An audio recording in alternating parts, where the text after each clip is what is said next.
recognizing your weakness, it drives you to God.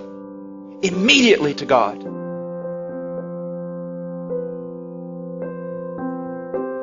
Believing in faith that He's the fountain He claims to be.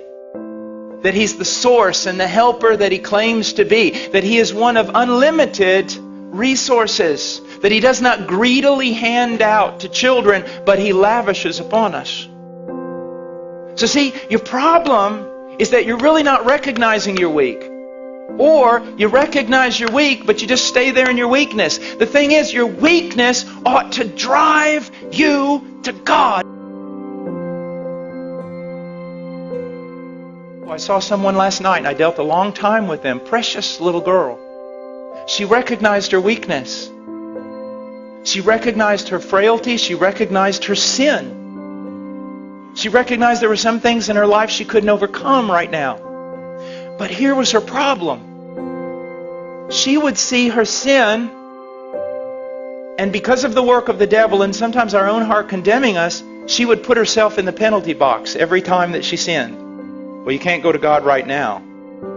You can't just keep running back to Him. I mean, you sinned yesterday and you repented and asked for forgiveness. Now you've done the same exact thing today. I mean, you run back to Him. You're just a hypocrite. You don't appreciate God. You don't have a high view of God. What do you think? God just hands out pardon to everyone?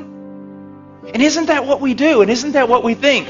We sin, a sin that we've already sinned and already repented of, and because of it we think we need to put ourselves in a penalty box for a little while, at least a couple of days, and try to work our way back into favor before we come to God.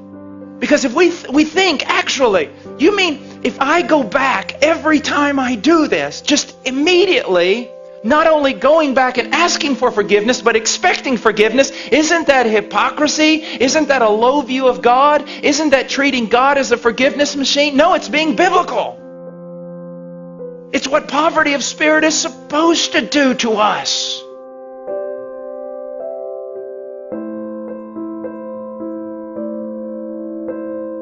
I'm talking to genuine Christians who really want to be something they are not yet. But when they find themselves frail and they find themselves weak and they find themselves sinning the same sin, they kind of huddle over here and wait. Maybe read their Bible a few days, pray some more, show God they're really sincere before they run over there and actually try to get some forgiveness. No! One of the great joys of my life is when I discovered that the moment I sin the sin I always sin, my first response ought to be to latch a hold of Christ. And not beggarly, not thinking, oh, here I am, you ought to strike me down. But no, I latch a hold of Christ saying, I believe your promises. I am in a different realm. I am free. I am a saint. I've been moved out of Adam and condemnation and law. All of it was paid for on that tree. When He died, He knew all of it. He forgave all of it. I'm free. It's absolutely spectacular.